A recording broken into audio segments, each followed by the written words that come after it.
नमस्कार। आज हम हरियाणा के नूह जिले में हुई कुछ हालिया गिरफ्तारियों पर बात करने वाले हैं। हाँ, नमस्कार।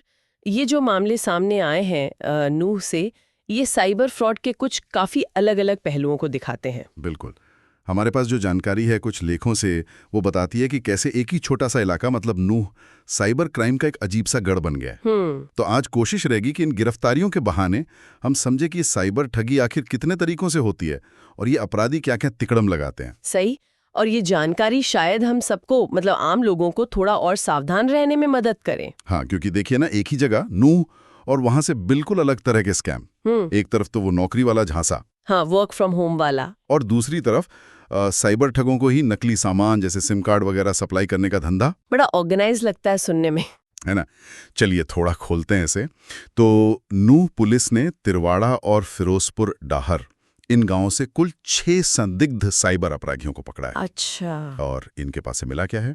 ढेर सारे नकली SIM card, ATM card, mobile phone, मतलब पूरी तैयारी। तो पहला मामला लेते हैं, ये नटराज पेंसिल कंपनी वाला। सुनने में ही कितना अजीब है, घर बैठे पेंसिल पैकिंग का काम। हाँ, ये बहुत चलता है, किसी जानी मानी कंपनी का नाम इस्तेमाल कर लो। सही।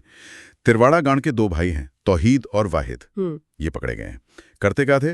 राजीव सिंह, पूजा देवी ऐसे फर्जी नामों से प्रोफाइल बनाते थे। कहाँ पर? Facebook, WhatsApp? हाँ, व्हाट्सएप, फेसबुक, इंस्टाग्राम, सब जगह।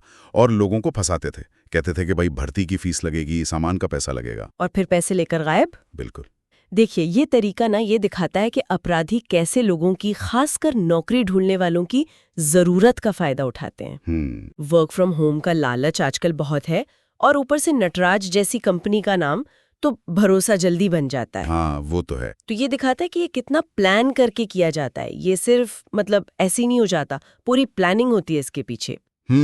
ये बात तो है। लेकिन कहानी यहीं खत्म नहीं होती। इसी नूह इलाके में फिरोजपुर डाहर गांव से एक और गिरफ्तारी हुई। अच्छा।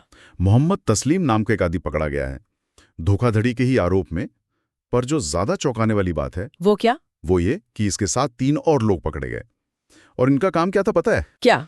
इनका काम था दूसरे साइबर ठगों को नकली सामान सप्लाई करना। ओह, मतलब ये खुद फ्रॉड नहीं कर रहे थे, फ्रॉड करने वालों की मदद कर रहे थे। हाँ, सोचिए, नकली बैंक किट, अलग अलग कंपनियों के सिम कार्ड जैसे वीआई, एयरटेल और कई बैंकों के ATM card, UCO bank, union bank, Indian bank. अरे बाप रे! सही कहा। इनके बिना तो अपराधी अपनी पहचान छुपा ही नहीं सकते या पकड़े जाने से बच नहीं सकते।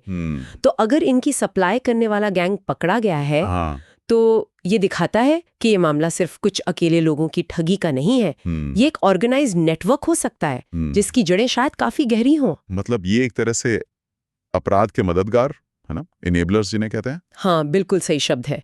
ये अपराध को संभव बनाते हैं। और देखिए, पुलिस प्रवक्ता कृष्ण कुमार ने भी कहा है कि वो टेक्निकल एविडेंस और डिजिटल फुटप्रिंट्स की जांच कर रहे हैं। तो मतलब और भी कुछ निकल सकता है इसमें से।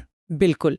ये जांच शायद दिखाएगी कि ये तार कहां-कहां तक जुड़े हैं, ये नेटवर्क कितना बड़ा है, क्या ये सिर्फ नूह तक ही है या देश के दूसरे हिस्सों से भी जुड़ा है, ये सब देखना होगा। तो कुल मिलाकर नूह के इन मामलों से हमने एक ही सिक्के के 2 पहलू देखे हैं। एक तरफ तो सीधी सादी नौकरी का झांसा देकर आम लोगों से ठगी। हाँ। और दूसरी तरफ इन्हीं ठगों को नकली पहचान और खाते सप्लाई करने वाला एक ऑर्गेनाइज्ड धंधा। तरीके भी अलग-अलग, फर्जी पहचान बनाना, कंपनियों का नाम इस्तेमाल करना, और वो नकली किट्स का पूरा जाल बिछाना। सही कहा।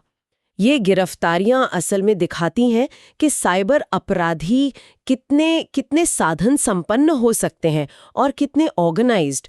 पुलिस की जांच तो यकीनन और भी परतें खोलेगी। हाँ, वो तो है। पर यह हमें सोचने पर भी मजबूर करता है। किस बारे में? देखिए, जिस आसानी से आजकल फर्जी पहचान बन जाती है, नकली सिम मिल जाते हैं, एटीएम कार्ड बन जाते हैं, वो असल में काफी चिंता की बात है। हाँ, ये तो है। ये एक बुनियादी सवाल खड़ा करता है आज के इस डिजिटल युग में, जहां हमारी पहचान, हमारे लेन देन, सब कुछ लगातार ऑनलाइन हो रहा है।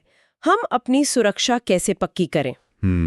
ये तो बड़ा सवाल है। जब पहचान छुपाना इतना आसान हो, धोखाधड़ी के लिए औजार पाना इतना आसान हो, तो फिर हम इस डिजिटल दुनिया में किस पर भरोसा करें और कैसे करें? सही में इस पर शायद हम सबको गंभीरता से सोचने की जरूरत है।